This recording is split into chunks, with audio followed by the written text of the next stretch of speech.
Welcome back, everyone, to another reaction video. You might notice I'm a little sunburned. This is what happens when you have a kid playing high school soccer and you sit outside all weekend and he plays 8 games in 2 days. Get to do it again next weekend, and I could not be happier about it. He's playing great. They gave up 1 goal in 8 games, and as the center back, he's pretty proud of that, and as he should be. But anyway, enough about bragging about my kids. I want to brag about a new channel. This was actually recommended to me over on X, the former Twitter. Someone shared a link to this and even shared a screenshot of a comment that they made to the content creator, who said that they were a big fan of Vlogging Through History and would love if I did a reaction video to one of their videos. And so this channel is called BayStateHistory, all one word, BayStateHistory, B-A-Y. And he has a video, even though he has 453 subscribers, he has a video that came out a week ago that has 19,000 views, which means it's getting some traction, and I thought it might be nice to maybe shine a spotlight on it. So I haven't watched the video yet, but people are telling me good things. They're saying it's well done, so I'm excited to check it out. And if you do, in fact, agree with me by the end, and we all think that it's a good channel and worth checking out, I would encourage you to go over there and check out his videos and subscribe as well. I'll put the link in the description so you can check it out without my commentary, see everything else he has to offer. This is a topic that I actually talk about from time to time, is the idea of the political party systems. You know, I get really irritated when I hear people talking about the party switch that happened however many decades ago, and that if you're a Republican today, that means you would have been a Democrat 60 years ago, and vice versa. It is so much more complicated than that. You cannot say that if someone was this in this era, then they would have been this in that era, because the parties are constantly changing, and we've undergone these party systems. And in every party system, the politics change, the electorate changes. Some people who were on one side become part of the other side, and we're undergoing one of those party system changes right now because of the phenomena that is Donald Trump. And so we don't know where this is going to end up. So I think this will be a really interesting topic to dive a little deeper into. I invite you to join me on the journey. So, I often see in online political discourse people bringing up points from decades or even centuries ago in an attempt to make their modern political party that they identify with seem like they were always on the right side of history. That's always the wrong way to do this. It's not the least bit helpful, for example, to say, oh, you're a Democrat, that means you're the party of slavery. Well, yes, the Democrats were the party of slavery in 1860. But not all of them were the party of secession, because a lot of them were pro-union Democrats. And a lot of those Democrats, Edwin Stanton's a great example, who ends up Lincoln's Secretary of War, ended up becoming very pro-abolition and became a Republican. But it doesn't mean that a Democrat in 2025 is pro-slavery because he advocated for that. Just because the Republicans might have been for or against something at a certain time in history doesn't mean that the modern Republican is that. Every iteration of the party is different. Abraham Lincoln ran as a Republican in the 1860s. Of course he would still support the modern Republican platform. No, the party switched in the mid-20th century. He would obviously be in line with Democrat policies in the modern era. I do think this happens frequently on both sides of the political aisle, and it's pretty obvious why. People feel stronger than ever about party identification and cherry-pick historical anecdotes or platforms to fit their own personal confirmation bias. He is 1,000% right about that. That's exactly why people do that. People point out what they like about what people on their side do, and they point out what they don't like about what people on the other side did, even though it makes no sense historically to do that. I think we've all been guilty of this at one time or another. Associating political figures of the distant past with modern ideology doesn't really work for a variety of reasons, chief among them being that the political parties of today just aren't the parties of 150 years ago, to put it simply. In today's video, I want to re-examine the history of American two-party politics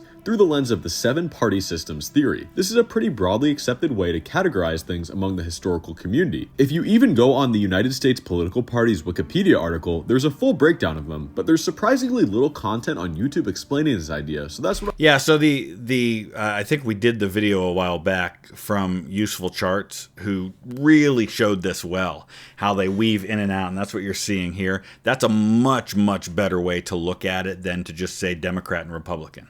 I'm trying to aim to accomplish today. The closest I could find was this video from Crash Course History, but it's almost 10 years old now, and since that video has come out, we have entered a new party system. We absolutely what defines a party system? These 7 time periods all begin with a significant change in how the 2 major American political parties ran their platforms. It's usually one party making a big change at first, and then the other will adapt to reflect an opposition to that. The most obvious and dramatic example of this is the third party system, where the Republican Party first formed as an anti-slavery coalition, and the mainstream Democratic Party strongly opposed that, to the point of seceding from the Union and forming the Confederate States of America. I would only clarify that it's probably more accurate, and I'm really splitting hairs here. It's probably more accurate to say that it was an anti-slavery expansion coalition. Because they were all against something to do with slavery in forming the Republican Party. But Lincoln, for example, his overarching theme was being opposed to the expansion of slavery. And that was the real issue in the 1850s when this comes about. It's the Kansas-Nebraska Act. It's the violation of that north-south, that border that had been drawn in compromises earlier that said everything south would be this and everything north would be this. They scratched that and said, let everybody make their own decision. Which of course resulted in the American Civil War. Historians generally agree that this has happened 7 times in American history, but there are alternative timelines that have been proposed, breaking American history into greater or fewer amounts of party systems.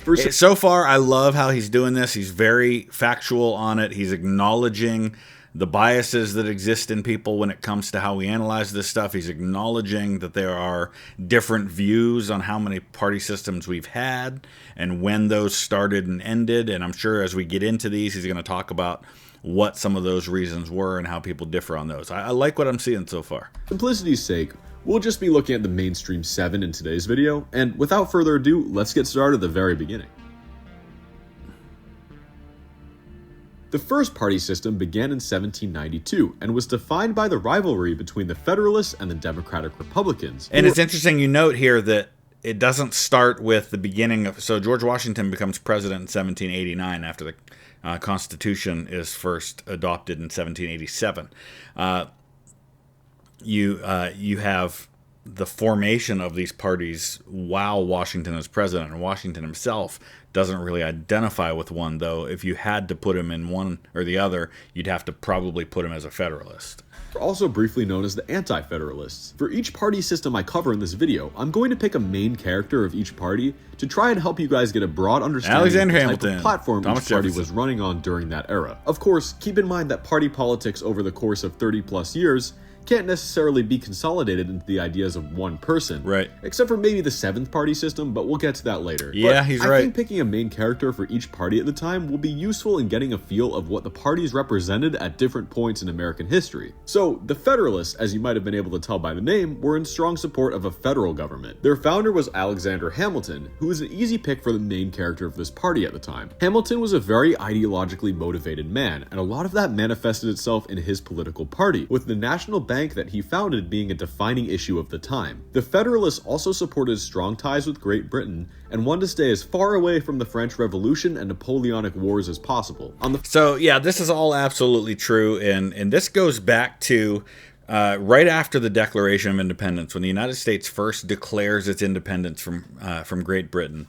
They create the Articles of Confederation, which is basically a fairly loose governmental structure that has a central government that doesn't really have a lot of power, authority, or ability to do things.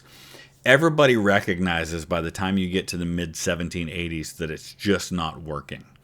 But they're divided on what the solution is. It's kind of like issues that'll come later. Everybody agreed that the system with slavery didn't work, but nobody could agree on how to fix it.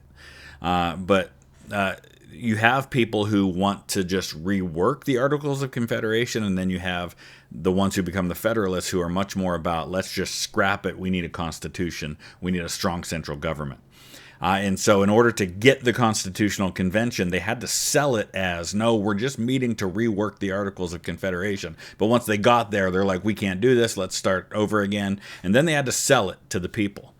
flip side, you had the Democratic Republicans, and a consistent theme in this video is that everything I list for the first party's platform in each system will be pretty much the opposite when I list the policies of the second. So, as you might imagine, they advocated for a weaker federal government, opposed the National Bank, supported France in their revolution, although that support did fade during the time of the Napoleonic Wars, right, and were generally more favorable towards slavery, although that wouldn't be a dominating issue in the first party system. And a big reason why is in the form of Thomas Jefferson and Alexander Hamilton. Hamilton probably would have been okay with George Washington being made a king.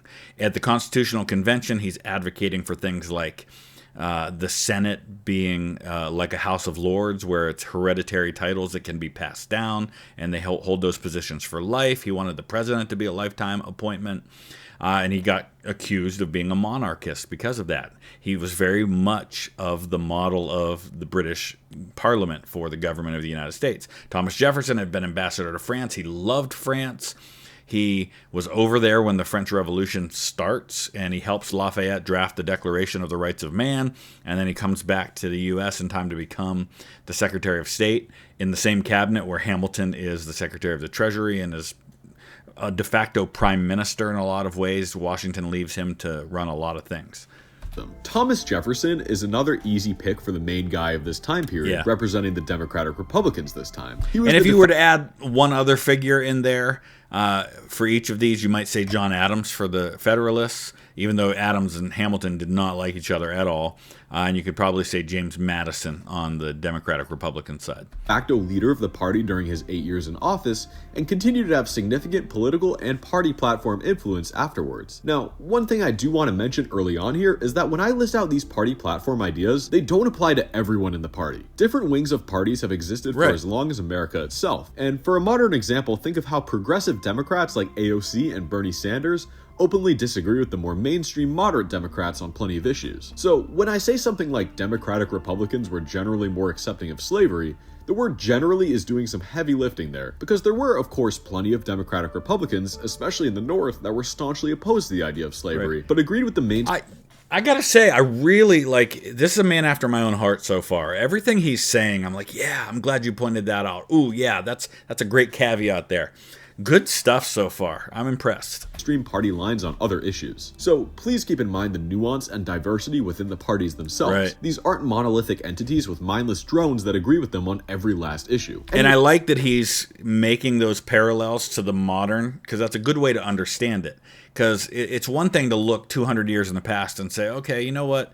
The Democratic Republicans in the North weren't exactly the same as the ones in the South. But then when you say it something like, you know what, for every John Kasich, you have a Mike Huckabee, and they are both Republicans from 10, 15 years ago that were prominent in politics, but they weren't the same. And the same thing with like an AOC or Bernie Sanders versus Josh Shapiro or a Joe Biden. Anyways, the first party system lasted about 30 years and began to transition into the second system after the War of 1812. From roughly 1815 to 1824, the time period in American history known as the Era of Good Feelings occurred. Why was it good feelings? Because there was no opposition party, really. Defined by James Monroe's presidency and the decline of the Federalist Party.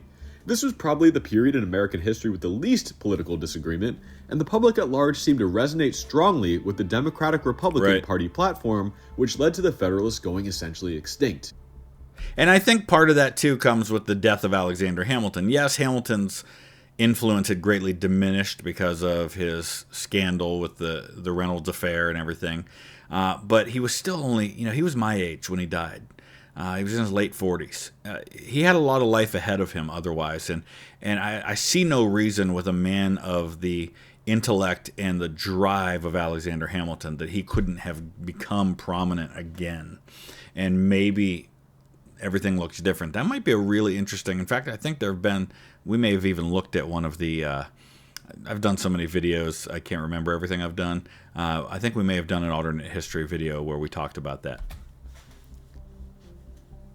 1824 was the dawn of a new age in American politics. Andrew Jackson, unhappy with the leadership of the Democratic Republicans and believing the 1824 election was unfairly taken from him by his rival John Quincy Adams, created a new splinter party, the Democrats. The Democrats, under the leadership of Andrew Jackson, would mount one of the greatest political comebacks in history, winning the 1828, 1832, and 1836 elections. As is the case with every party system, some of the issues of the previous one made their ways into the platforms of the successors. And, one of the things we talk about a lot, whether it's with warfare or revolutions or civil wars or any of that stuff, is that when you have a group, an ideological group who win out and dominate the scene, eventually within those groups there become disagreements that lead to the next split.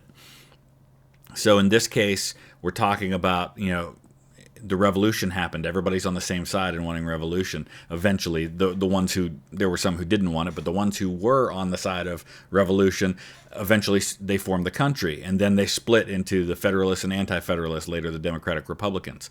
Then the Federalists die out and the Democratic Republicans are the dominant party. Well, then within that party comes the next split, and so on and so forth. Case, the National Bank was still a hotly contested issue with the Democrats opposing it, and their new rival party, the Whigs, favoring it. However, this was a new party system, and of course, with it came new issues. Corruption became a topic in the front and center of the political conversation, with Jackson being the first president that could truly be considered an outsider, and he heavily posed the idea of elitist politics and the spoils system. Jacksonian Democrats also believed in limiting the power of the government, manifest destiny, or the idea of expanding the country westward and forcibly removing Native Americans from their homeland, and championing the separation between church and state. This was essentially the earliest form of populism in American politics. Andrew Jackson is your first real, you could have a beer with that guy candidate, right?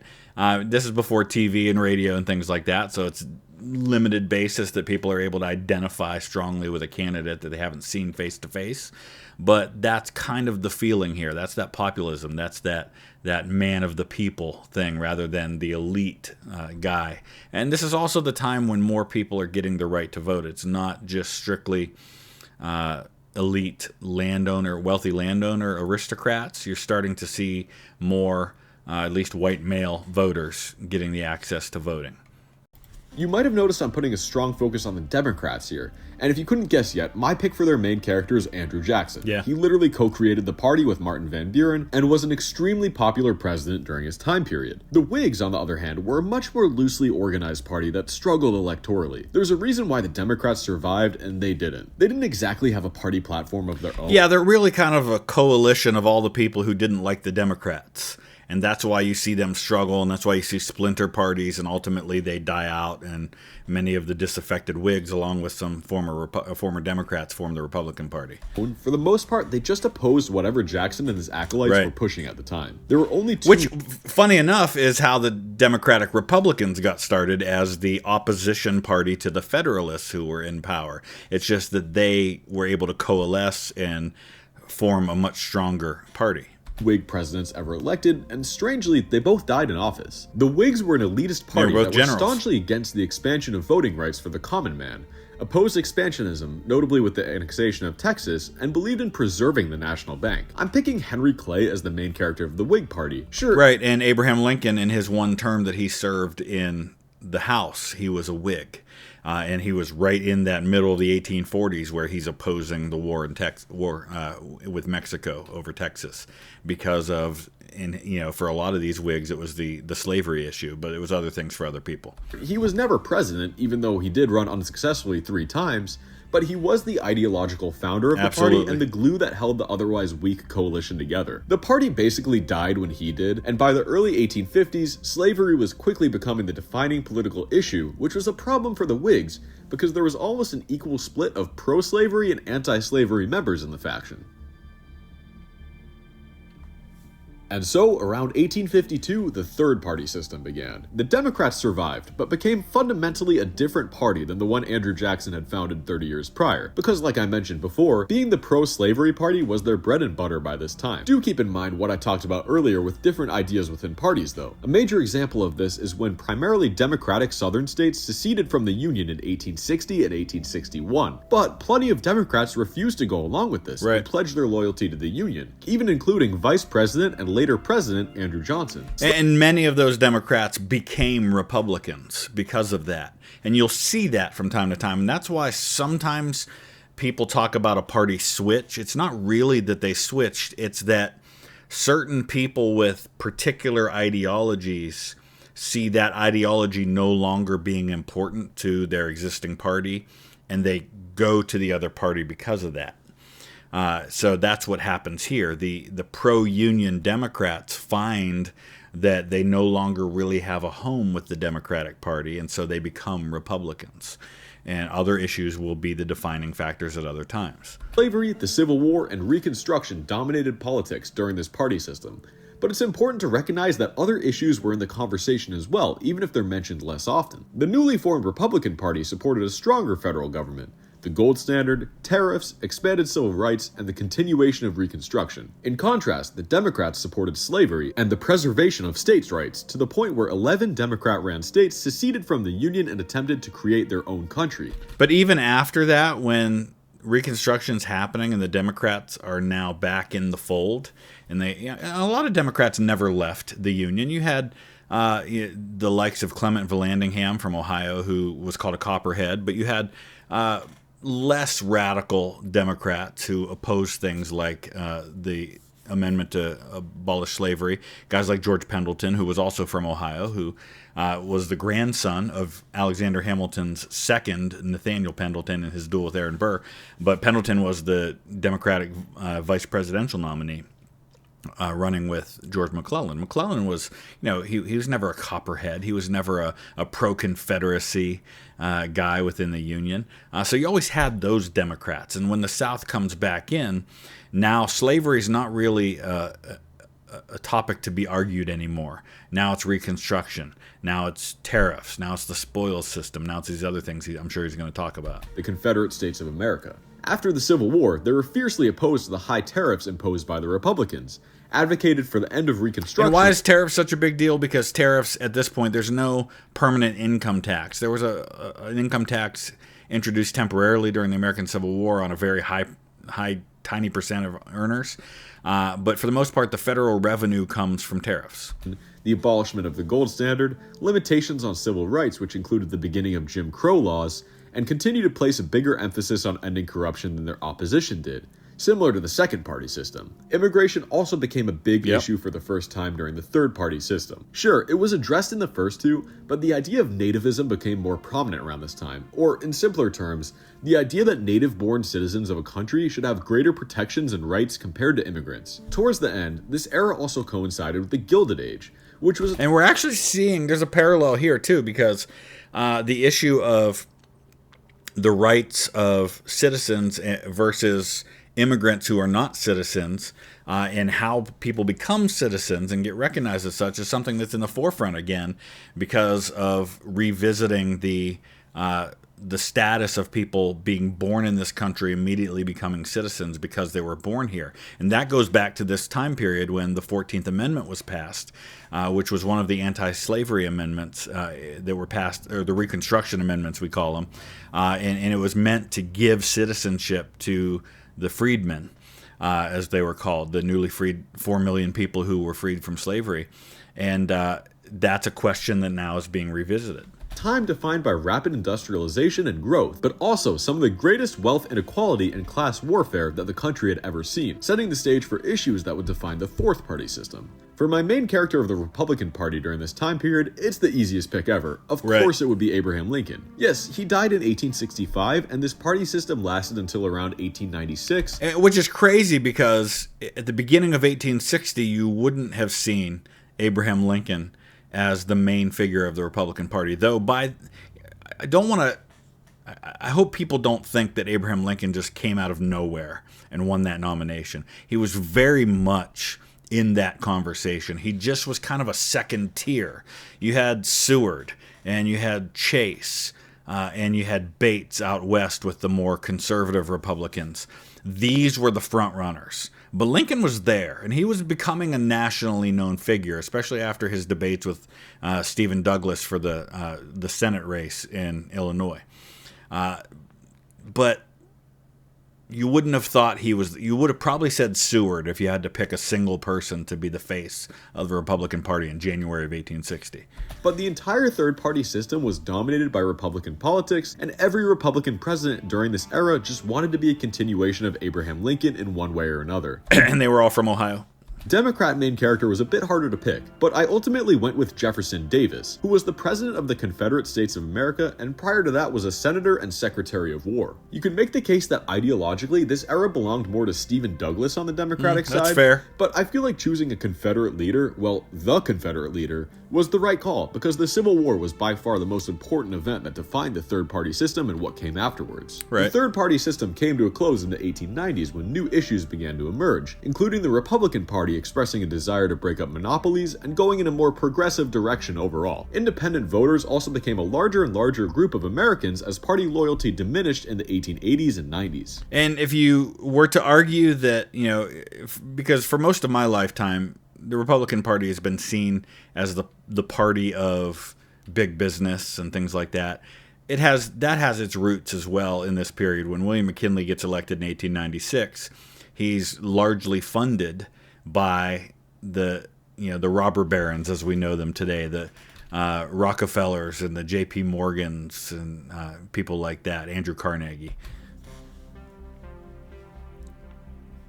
The fourth party system began in 1896 with the election of Republican William McKinley following a tumultuous second term from Democrat Grover Cleveland. And it's kind of cool to be sitting here talking about William McKinley because I can look out the window of my house and see the sign that marks the spot where William McKinley grew up. He grew up in Poland, Ohio, which is where I live. He was born in Niles, which is not too far away. This also marked the beginning of what's referred to as the progressive era of American politics, where the Republican Party began to focus on issues including but not limited to women's suffrage, expansion of child labor laws and the influence of labor unions, breaking up monopolies, and prohibition, although prohibition was an issue more tied closely to religion than political. I wish that my screen doesn't go that far. I would put the bobblehead of Theodore Roosevelt in front of Woodrow Wilson's face if I could.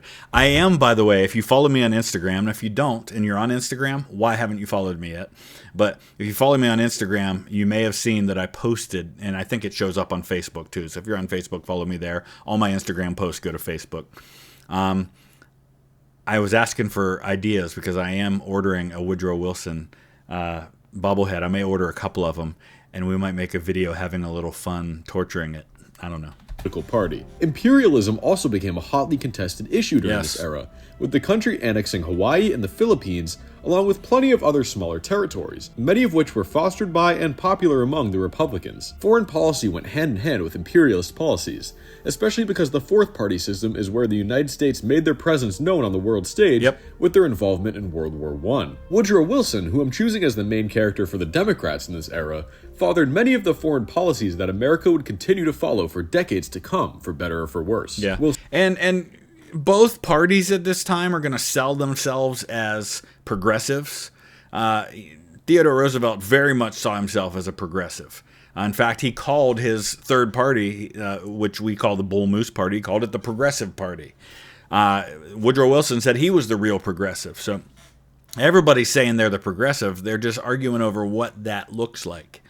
Wilsonianism is the idea that democracy, collective security, and free trade should be the dominating goals with American intervention in foreign nations, and you can absolutely connect the dots on how this led to certain decision-making that would occur in Korea, Vietnam, Iraq, Afghanistan, etc. That's a really interesting point that I haven't heard a lot of people make, is that Woodrow Wilson's 14 points and some of the things that he argues for there really are some of the earliest iterations of American foreign policy in the 20th century. That's a great point. For the Republicans in this era easily goes to Theodore Roosevelt, who many consider to be the father of the American progressive movement. Like I mentioned before, the fourth party system is more commonly called the progressive era, and this was truly kickstarted by Roosevelt and mainly revolved around his policies.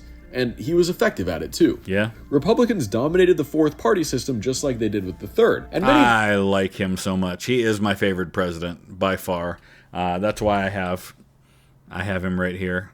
He's the only two bobbleheads I have of presidents are Roosevelt and Grant. Grant's over there. I can't reach him. The aforementioned changes that Roosevelt was advocating for came into fruition. The fourth party system came to an end in 1932 with the election of President Franklin Roosevelt, who was radically different from Democrats that came prior because he planned to address the recent Great Depression and the rising tensions in Europe in new and unconventional ways compared to the past of American politics.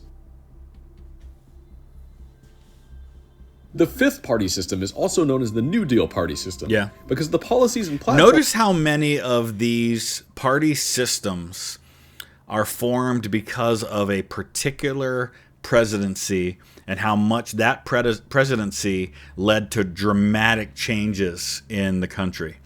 Andrew Jackson, Theodore Roosevelt, Franklin Roosevelt, and now the latest party system change because of Donald Trump. Absolutely dramatic transformation because of a very influential and kind of earth-shattering level politician. Were largely defined by support or opposition for FDR's New Deal programs, which addressed the economic depression, the creation of social welfare programs, the continuation of labor rights and unions being expanded, the United States' involvement in World War II and the aftermath, and in the second half of this party system, the response to the Cold War and the growing civil rights movement became dominant pillars of the political conversation. This party system probably saw the most realignment in American history, with the Democratic Party especially making one of the most radical transitions from one era to another. And this is one of the reasons why people argue there was a party switch during this era, because there's such radical transformation. But it's, like I've said many times before, you can't just say they switched. They're constantly evolving, and they've evolved and evolved and evolved, and they'll evolve again. FDR reshaped the party in his image. Can you guess who the Democrat main character of the fifth party system is yet? Some factions of the Democrats were so disillusioned with the transition in the party that a splinter party, the Dixiecrats, were briefly created in the late 1940s by Senator Strom Thurmond to preserve the past of the old Democrats by opposing the expansion of civil rights and the phasing out of Jim Crow laws. And here's the thing with this, too. Just like we've said with the other systems, sometimes the disaffected ones end up going to the other side, like where you had a lot of disaffected Democrats becoming Republicans in the 1860s. But some of them stay put right where they are, right? I mean, you have guys like Strom Thurmond, who becomes a Republican and is a longtime Republican. But then you had other Democrats who stayed Democrats during all this time. Of course, this party was unsuccessful, and the majority of the anti-civil rights and anti-welfare Democrats realigned into the new Republican Party, which is now concentrating their efforts on smaller government policies as well as economic conservatism. The fifth party system is where you can start to observe the two major parties take shape into their modern forms. Although there are still some considerable differences between the parties then and the parties now. You don't see mainstream Republicans in 2025 arguing for Jim Crow laws to be brought back, and you don't see mainstream Democrats in 2025 arguing for the United States to fund more missions to the moon. Anyways, the main character for the Democrats here is obviously FDR. The entire fifth party system is mostly based around him and his policies, so that's an easy choice. The Republicans were a bit harder to pick. I considered Thomas Dewey, who ran against FDR twice, and was a leading voice of opposition to the New Deal programs. Well, I ultimately went with Richard Nixon, because I feel like he best represents the change in Republican policy between the fourth and fifth party systems. That's fair. He's a Republican vice president during most of the 1850s. He runs for the president in 1860. He gets elected in 68 and 72. 72, he wins one of the largest landslides in history. Nixon was extremely relevant during this era.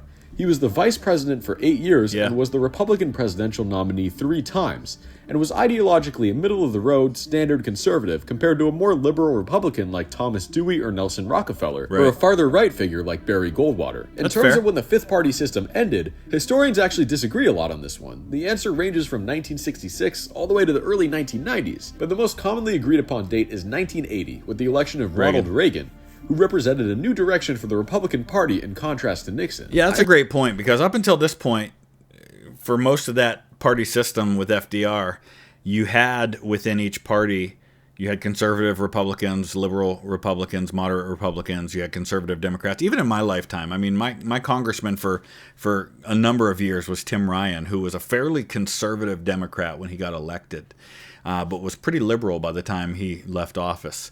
And that shows part of the shift, the polarization of the parties that was happening, that goes all the way back to 1980, where when Reagan gets elected, the Republican Party becomes increasingly more conservative. The Democrats, after Bill Clinton, I think, start becoming more liberal. I agree with this. The decline of the New Deal coalition of Democrats was gradual, but 1980 was the final nail in the coffin with an absolute rejection of democratic ideals, where Reagan won in a landslide and the Democrats lost the Senate for the first time in 30 years. The sixth party system was the most recent one to end, and I would imagine most people watching this video lived through either some or all of it. The era that began with Reagan's election fostered in a new Republican Party platform of conservative trickle-down economics, involving significant tax cuts and deregulation. The conversation around foreign intervention also reached an all-time high during this era, with Reagan's government toppling pro-communist regimes in countries like Nicaragua, which eventually coincided with the collapse of communism and the end of the Cold War as a whole in the early 1990s. And there's a continuation of that idea with Bush, with the Taliban in Afghanistan, and with Saddam Hussein in Iraq. Heavy foreign intervention of the Republican Party continued with Reagan's ideological successors, both George Bush's, with Bush Sr. getting involved in the Gulf War and Bush Jr. starting wars in both Afghanistan and Iraq. The Democrats were staunchly opposed to Reagan's conservative economic system, but were less polarizing on foreign intervention, with Democrats broadly supporting the wars in Afghanistan and Iraq. That's the part people forget. When we went into Iraq back in 2003, it was heavily supported. Not universally so, but it was heavily supported by the Democrats. You can make the arguments, well, yeah, that was based on faulty intelligence and they were sold something that wasn't true. That's absolutely the case. But it doesn't change the fact that they were very supportive of it. At least at first, and approving foreign intervention in countries including Serbia, Bosnia, and Libya during their own administrations under Presidents Clinton and Obama. That's right. Clinton did do some of that as well. That's a fair point.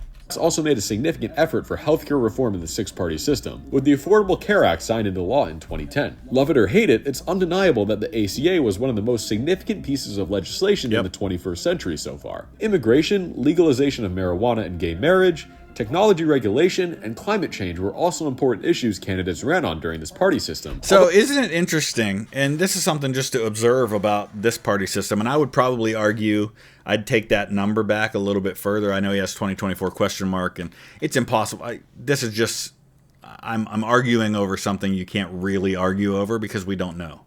But just an opinion, really. I would say go back to 2016 with the election of Donald Trump, because I think that's where it starts. And then 2024, maybe what he's saying is it was solidified because Trump got elected again, whereas maybe that party system doesn't shift if Trump doesn't get elected again. But think about some of the issues that for most of my lifetime were big, hot-button issues that got argued about like crazy that aren't at the forefront anymore. Two specifically that I think of, at least in my adult life, were gay marriage and abortion. Gay marriage is really not an issue that gets argued over anymore, not since the Supreme Court case. I'm not saying there aren't, especially on the Republican side, a small group of Republicans who still want to turn that back. But I think for most part, people are just like, you know what, we've moved on from that. And part of that is Donald Trump. Donald Trump is one of the ones who was, he was actually the first major party candidate who from the start campaigned as a pro-gay marriage candidate. Even Obama, who changed on the issue, and people are allowed to change on issues if they want to, didn't start out that way. But it's not a defense of Donald Trump. I'm just pointing out where things stand with that issue. Well, I would still say foreign policy was the most dominating issue of them all. For the main character of the Republicans during this era, I have to go with Reagan. His policies were a significant change from what came before, and both of the George Bushes followed his template closely and were essentially just extensions of the Reagan presidency. The Democrats were hard to pick this time around, and I thought for a long time about this one, but I think I'm going to have to give it to Barack Obama. Obama didn't necessarily bring a ton to the table in terms of new ideology, but the significance of being elected the first black president of the United States is demonstrative of the diversity that the Democratic Party wanted to promote at the time. Plus, I think Obama probably more closely aligns with who the Democratic Party was during that time than Clinton does. Clinton's probably a little more conservative than your average Democrat. Not to mention his savviness with new technology, being the first president to heavily utilize the internet as a campaign strategy. You could of course make the argument for Bill Clinton or even Hillary Clinton, but I feel like Obama was more of a culturally significant figure whose influence has lasted longer. Now, in terms of the ending of the six-party system, there is once again some disagreement on this one. Let's break it down. The concept alone of a seventh party system is debated among historians and political analysts, with some arguing that we are still in the sixth party system. But when I look at the policies, rhetoric, and ideology of Donald Trump, I feel like it's just so blatantly obvious that there is a change in direction from the era of Reagan and the Bushes. Hell, Trump has openly criticized the decision-making of George W. Bush plenty of times. And I honestly don't think we're going to fully understand for another 10 or 20 years. We have to get on the other side of the Donald Trump era once his term is up this time around to fully see where things are going to settle. Because, for example, are the Republicans going to rebound back to a more of an anti-Trump, more of a moderate kind of push back toward the traditional Republicans of the last 30 years? Or is J.D. Vance going to be the nominee in 2028? That'll say a lot about where this all settles. And same with the Democrats. Are the Democrats going to go with a Gavin Newsom? Are they going to go with Andy Beshear? Are they going to go with Josh Shapiro or AOC? Or is it somebody we haven't even thought of yet? Most famously saying in 2016 that the Iraq War was a mistake. But okay, let's say that there is a seventh party system that we're currently living in. When did it start? The easy answer is 2016 with the election of Donald Trump, but I don't know if I can get behind that. The first Trump administration included plenty of the old guard Republicans from the six-party system. That's a fair point. And was immediately followed by the Biden administration, which can just be seen as an extension of the Obama years in a lot of ways. In 2024, however, the Republican Party seemed as if it had completed its transition into the Trump Party, with the vast majority of Republican nationally elected officials supporting the MAGA platform, and were specifically backed by President Trump. Not to mention, that's an excellent point. I can't argue with too much of that. His election victory with both the popular vote and the electoral vote. For those reasons, I think I'd say the seventh party system started in 2024, because that election cycle proved that the Trump presidency wasn't just a one-off fluke, and that he and his ideas were here to stay. It's hard to describe major issues of this party system because it's only lasted between 1 and 9 years depending on who you ask. But the things that have been important so far, immigration, identity politics, the dismantling of establishment politics and politicians, I would hesitate a little bit to say anti-immigration, and I know it's just a blanket term. I think it's more about the anti-illegal immigration. I don't know a whole lot of Republicans who have a problem with legal immigration, though. All right, you can make the argument, okay, they're trying to send people back, even people who are here legally, so all right.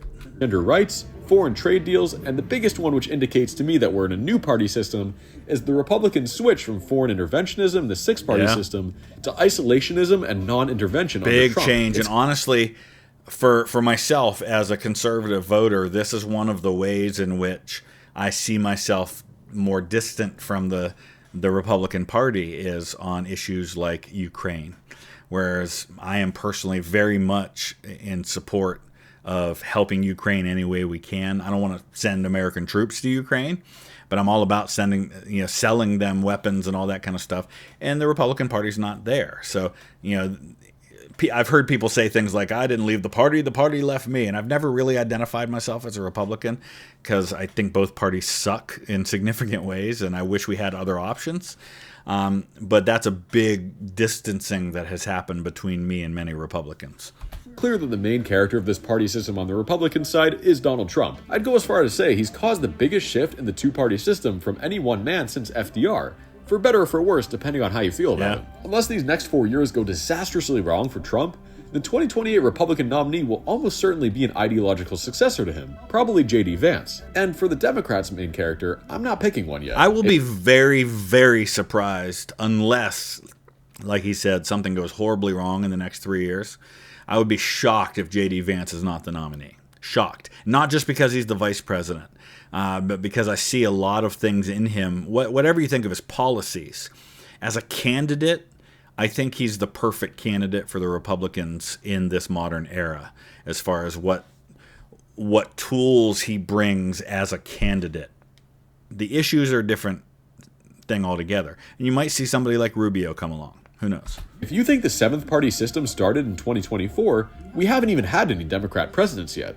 And if you think it started in 2016, we've only had Joe Biden, who I think will fade into relative obscurity due to being sandwiched between the two Trump terms and being a pretty unpopular president overall. Love him or hate him, I think we can all admit that it's very unlikely that Biden's policies specifically will shape the Democratic Party going forward for the next 30 years or anything. We've yet to see a politician on the Democratic side truly rise up to the occasion to counter Trump and shape the party's interests as a result.